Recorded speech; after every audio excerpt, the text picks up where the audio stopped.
Olá, tudo bem? Vamos então para nosso segundo vídeo, a segunda parte então da nossa aula sobre modelos e métodos de pesquisa sobre memória na psicologia cognitiva. Então, nesse segundo vídeo, nós vamos aprofundar mais um pouco sobre essas questões daqueles três processos básicos, né, daquelas três operações básicas sobre memória e vamos ver então como que é, de fato, uma pesquisa, um tipo de pesquisa em psicologia cognitiva da memória. Como que é realizada então uma pesquisa em psicologia cognitiva da memória? Bom, aqui eu vou ilustrar, né, para responder essa questão, para ilustrar, então, aqui vou utilizar como que eu fiz, né, o meu doutorado, então, e vou apresentar alguns dados do doutorado também. Então, aqui já temos as instituições, o laboratório e a agência financiadora.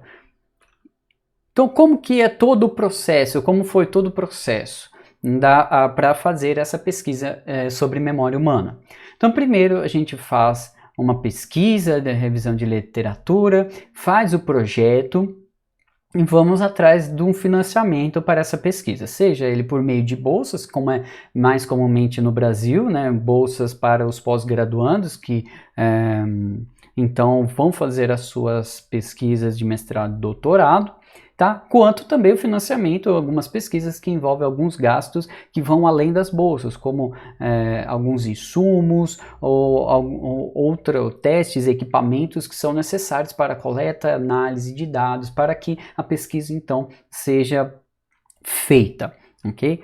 Bom, feito então essa a pesquisa, o projeto, busca do financiamento, então nós vamos delimitar, pensar então quem vai ser esse meu sujeito de pesquisa. Também nós podemos então fazer uma pesquisa com sujeito não humano ou humano. No caso da psicologia cognitiva, a gente utiliza geralmente quase 100%, sujeitos humanos, né? Outras abordagens, pode ser também que outras ramos, então, da psicologia cognitiva pode utilizar animais, etc.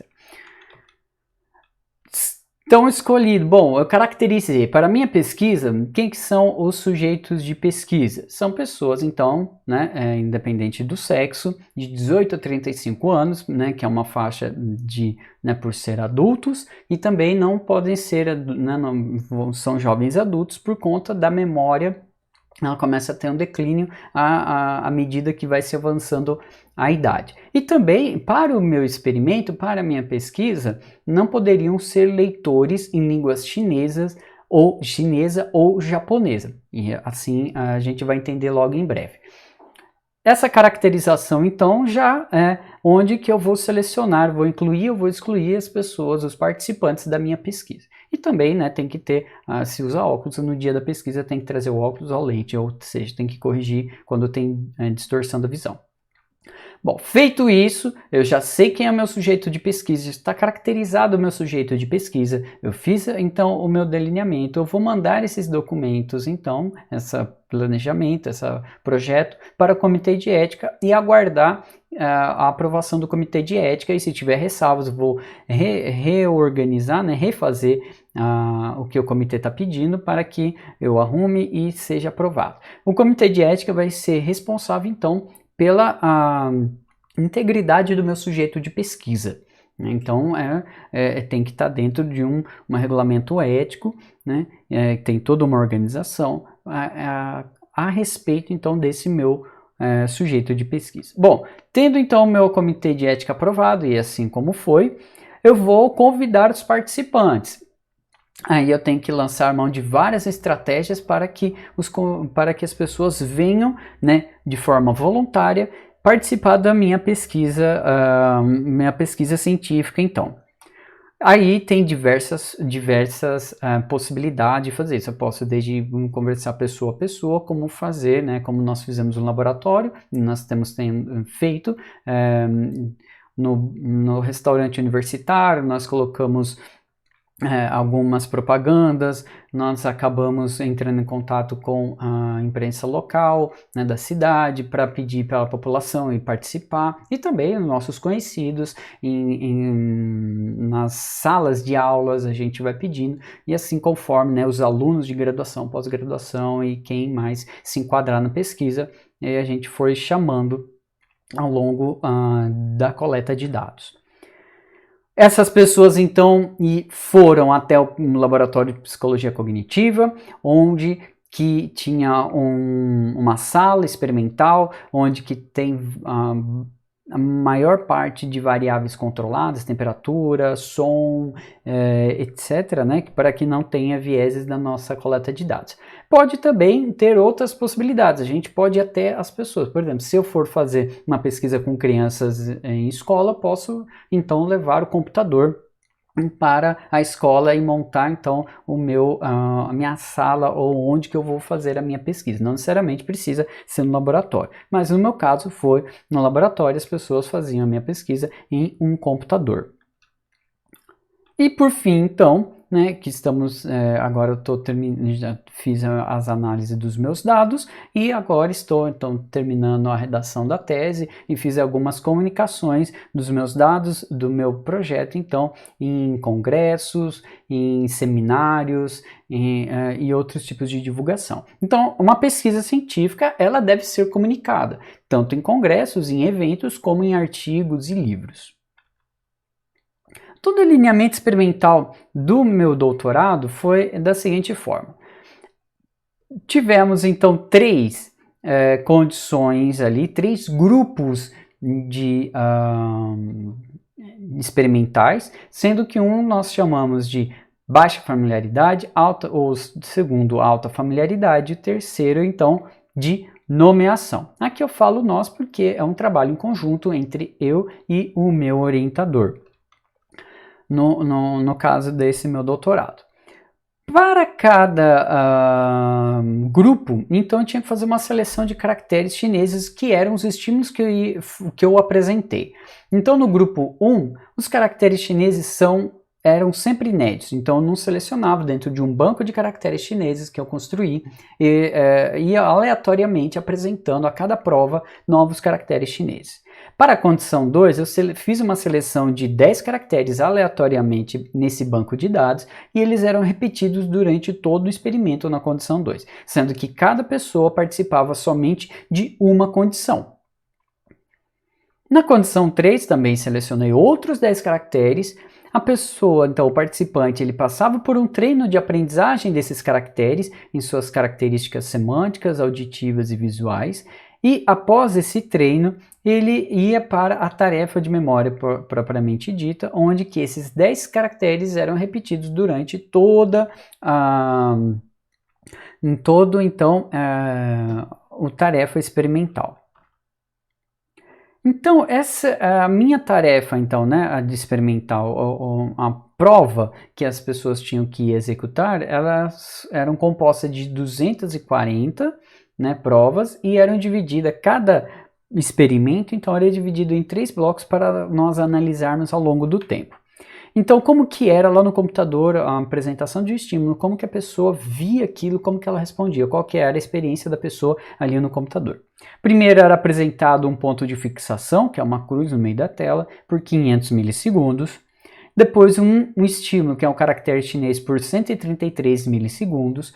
Esse tempo de 133 milissegundos foi feito um outro experimento para determinar o tempo de codificação desse caractere, né, desse grupo de caracteres. Depois, então, desses 133 milissegundos, aparecia ou um quadrado cinza ou a tela ficava toda chuviscando, como o QR Code que está em movimento, uma televisão analógica fora do ar, tá? E por 2.500 milissegundos, um ou outro. Aí a gente balanceava em todas essas provas. E por último, aparecia um outro caractere chinês, a pessoa tinha até 4 segundos para responder no mouse se esse caractere chinês era igual ou diferente a esse primeiro apresentado. Uma tarefa de reconhecimento, onde que depende então dessa memorização. Os dados, então, para esse experimento que nós vimos, foi que a condição 3 que era aprendida, ela teve um índice de acerto muito maior e não houve influência desse ruído, que o ruído, então, ele vai perturbar a codificação. Quando ele apresenta, ele cai essa taxa de acerto. A gente pode ver aqui que as bolinhas azuis, então, seriam os quadrados cinzas e o triângulo vermelho seria o chuvisco. A gente chama de ruído visual dinâmico. Nós vemos aqui quando o caractere chinês era sempre inédito, as pessoas elas acabavam acertando bem menos quando comparada com o quadrado cinza, que seria o nosso controle. Então, havendo então uma diferença estatística aqui entre esses pontos. No condição 2, que era ao longo do tempo, nós podemos ver que ao longo do experimento a pessoa aprendeu, né, sobre esses caracteres chineses. Então, no primeiro ponto aqui houve uma diferença, né, com a RVD as pessoas não tinham problema, né, em lembrar, mas depois elas lembravam igualmente ou parecidamente do quadrado cinza. E no condição 3 não houve diferença entre quadrado cinza ou chuvisco. Então, não houve diferença nessas duas coisas e as pessoas acertavam bastante quando comparava nos demais grupos. Um outro experimento, a gente utilizou então uma dica retroativa. Então, é uma tarefa que a gente utiliza, um recurso, um paradigma que a gente utiliza para avaliar a recuperação da informação. Bastante parecido com o primeiro experimento, só alguns detalhes que a gente vai mudar, que é o seguinte. Então, era apresentado 3 caracteres chineses, eles desapareciam apresentados por 1500 milissegundos, eles desapareciam da tela, ficando só esse triângulo central. A dica seria 2 vértices apontando onde que seria o que a pessoa... provavelmente é este daqui que vai aparecer, ou este, né? Dependendo onde que o triângulo está. Ou os 3 vértices eram todos mais negritos, né? Eram todos negritos, mostrando que é uma dica neutra, ou seja, ela não está indicando nada. Quando é dessa forma, ela indicava um lugar onde que possivelmente é aquele item que ela vai ter que se recordar. E o estímulo teste pode ser um desse daqui, né? Ou diferente desse conjunto. O resultado mostrou então que as mesmas 3 condições igual ao do experimento 1, que aqui a dica, ela manteve, né, a dica que seria a dica inválida, que é o azul, e a dica neutra, que é o triângulo vermelho. Então, ao longo, né, entre blocos, não houve diferença, mas houve diferença entre a dica válida e a dica neutra. Então, o paradigma estava funcionando. Porém, na condição 2 e 3, que eram repetidos, e a 3 aqui, que era uma condição onde que houve o aprendizado, eles acertaram muito melhor do que quando eram os inéditos, sendo que lá no último ponto da condição 3, que houve uma diferença entre a dica retroativa e a dica válida e a dica neutra. Porém, aqui nós vimos que para a recuperação, independe se a pessoa está vendo ao longo do tempo a primeira vez ou se ela aprendeu, ela acaba acertando muito mais. Então, parece que a recuperação da informação e a codificação para estímulos familiares e não familiares, eles são processos diferentes aqui. Bom, isso então é como que seria uma pesquisa, vocês viram, desde o planejamento do projeto até a coleta de dados, né? Ainda não está sendo transformado isso em uma tese e no futuro vai ser um artigo científico, nós vamos comunicar com um artigo científico. Ok? Agora nós vamos ver outros modelos de memória, que nós vimos o modelo tradicional, vamos avaliar um pouquinho mais a fundo os outros modelos de memória. Vamos ter outros módulos dentro dessa disciplina que vão aprofundar nesses modelos, principalmente no modelo de memória de trabalho. Então, um dos modelos é os níveis de processamento, que para esses modelos, então, não existe só aqueles 3 receptáculos de memória, sensorial, de curto prazo e longo prazo. Então, varia, né, existem mais. E esses receptáculos, então, eles variam de acordo com os níveis de processamento dessa informação. Então, seria o seguinte, quanto mais profundo, maior a probabilidade de que a informação se recupere. Então, mais profundo, esse nível de processamento mais profundo, é mais fácil, então é mais provável que essa informação se recupere. Se ela fica muito superficial, o nível de processamento muito raso, é muito difícil que ela seja recuperada.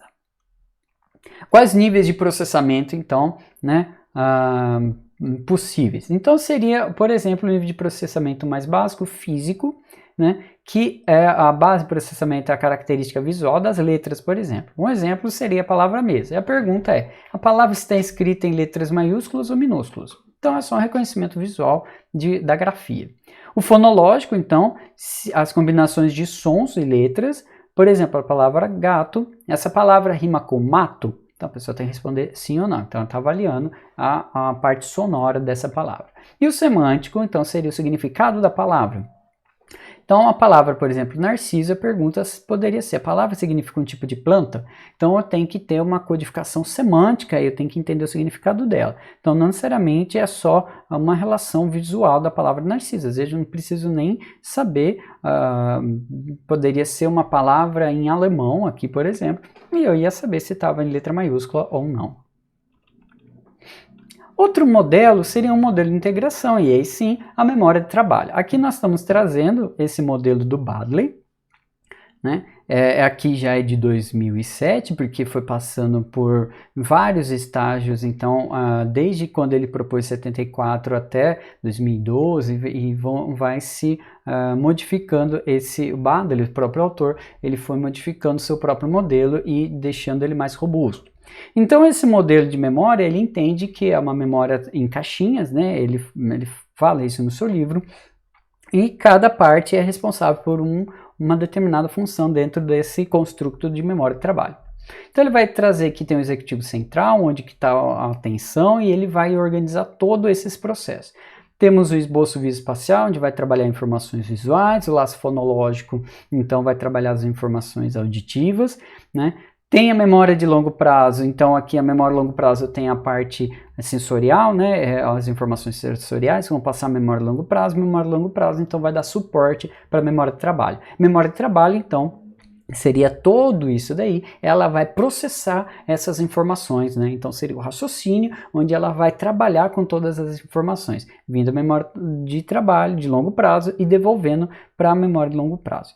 Ainda ele vai trazer então esse buffer episódico, onde vai integrar as mídias, então tanto visuais quanto fonológicas, e mais recentemente, então em 2007, ele vai colocar o detector hedônico, que é responsável então pelas emoções. Então, essa característica emocional, ela vai estar, então, estão todos interligados, aqui no caso com o executivo central, e também vai fazer parte, ele identificou as emoções como parte, então,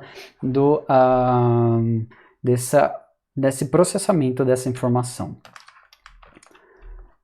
O Baddeley, então, como característica, aqui que ele trouxe de inovador, ele utilizou pacientes clínicos e experimentos em laboratório para trazer essa ideia de um construto desse modelo teórico, coisa que no modelo tradicional eles não observaram com tanto critério os pacientes clínicos. Ainda, né, na memória de trabalho, é visto que a parte semântica, né, relacionar verbos com substantivos, elas estariam então no lado, no hemisfério esquerdo, na área então pré-frontal. E a episódica, ela seria então, para lembrar a lista de palavras livremente, por exemplo, seria então, estaria no lado do hemisfério, né, no hemisfério direito, né, na área pré-frontal também. Então haveria uma dissociação dessas questões, cada parte do cérebro responsável por uma ou outra processamento de informação.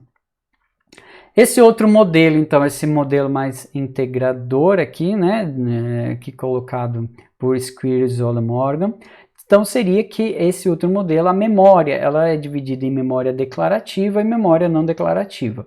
A declarativa, então, seria relacionada, por sua vez, por fatos e eventos, e a não declarativa, habilidades e hábitos, então uma relação de pré-ativação, então a gente não tem essa consciência. O condicionamento clássico seria na memória não declarativa e a aprendizagem não associativa também lá na memória declarativa. Então vejam que esse é um outro modelo de compreensão de como que é a memória. Então seria o modelo multifuncional.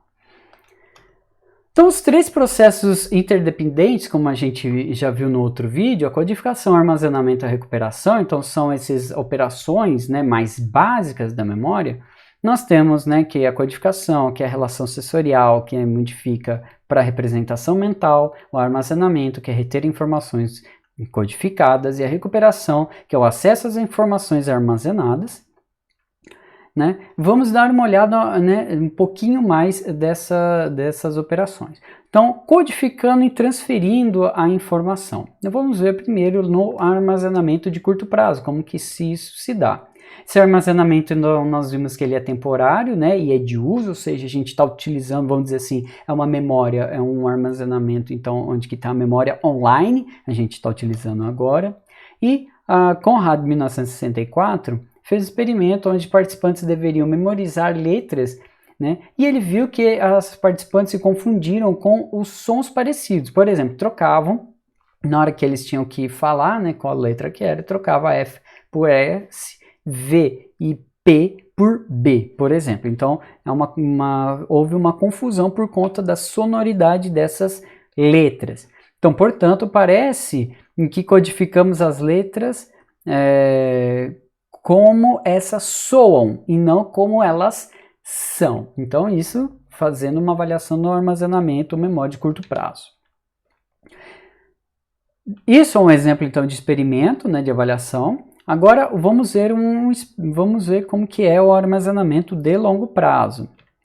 Então, parece ser codificado semanticamente, ou seja, pelo significado das palavras. Então, quando a gente fala de memória de longo prazo, a gente está falando que foi codificado semanticamente. Então, não é só a relação, um aspecto mais simples, então, desses itens. Então, um experimento onde os participantes deveriam memorizar um conjunto de lista de palavras relacionadas, por exemplo, né, grupos, né, esse conjunto, animais, daí tinha leão, girafa, cavalo, e profissões, dentista, biólogo, psicólogo.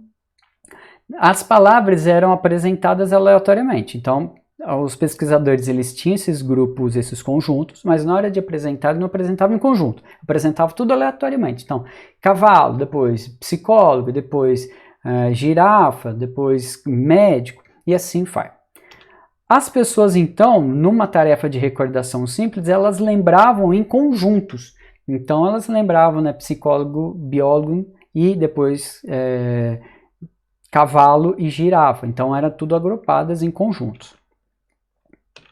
Isso, então, mostra, né, que como que é essa organização da memória a longo prazo. Porém, outros experimentos foram evidenciando que não é exclusiva a codificação semântica. Né? Em outro experimento, quando grupos semânticos de desenhos, né, então tinha vários desenhos que eram apresentados, mas eles eram rotacionados no seu eixo. Então, por exemplo, tinha conjuntos de desenhos inclinados à direita ou à esquerda, na vertical, etc. Tá? E também eram grupos de desenhos que tinham seus conjuntos de significados. Então foi também numa tarefa de recordação livre, foram lembrados esses desenhos em categorias semânticas e visuais. Então, se tinham animais, eram animais, e também em categorias em se estava rotacionado para a direita ou para a esquerda. Portanto, quando a pergunta, né, mais interessante que estão sendo estudadas hoje em dia, né, seria: quando codificamos e de quantas maneiras nós fazemos essa codificação na memória de longo prazo? Então, vamos ver a transferência de informação da memória de curto para de longo prazo. As informações da memória não declarativa desaparecem rapidamente, tá? Por exemplo, um fato que acontece seria por conta da habituação. Por exemplo, quando a gente dirige e depois fica tudo automatizado, uma habituação. Como que se dá, então, a entrada da informação na memória declarativa de longo prazo?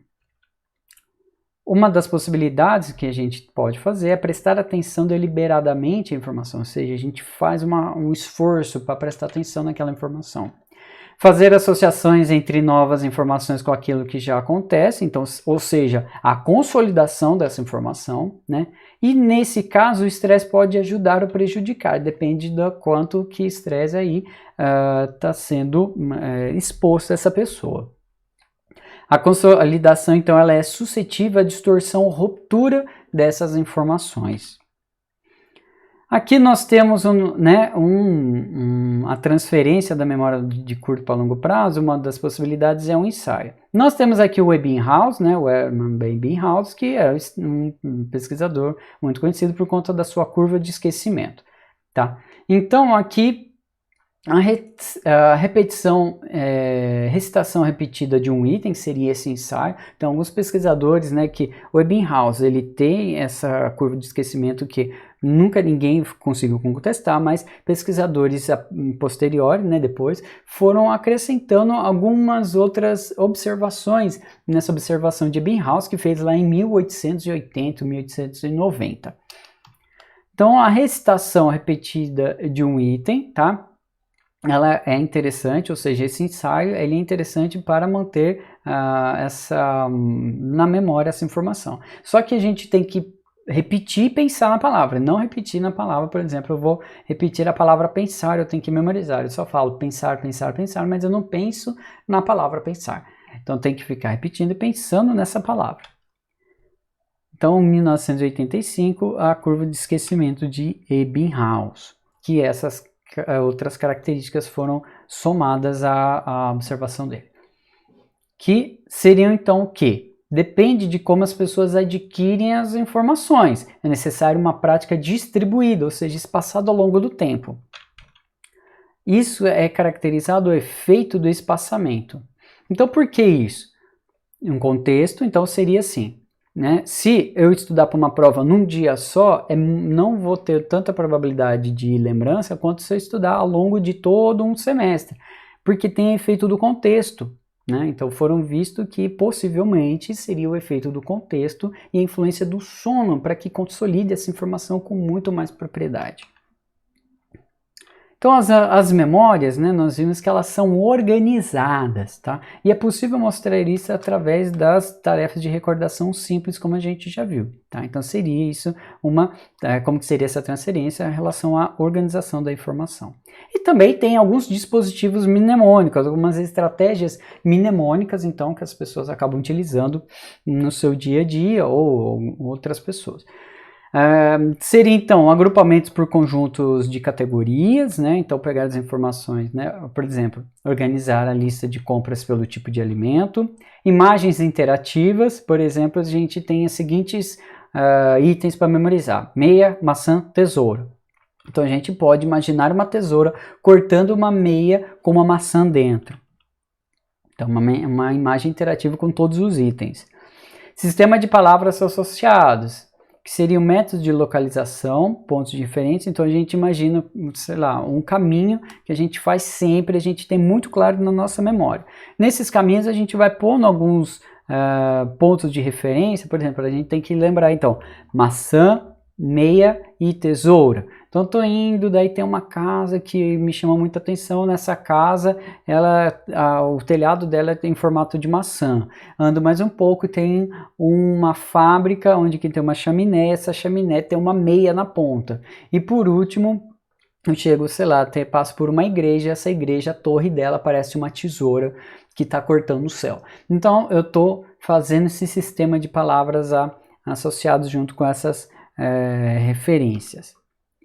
Então temos os acrônimos, que é criar uma expressão para uma palavra, a gente agrupa isso. Por exemplo, SP, que seria São Paulo. Eu posso utilizar uma expressão também que essa expressão me lembre os itens que eu tenho que guardar.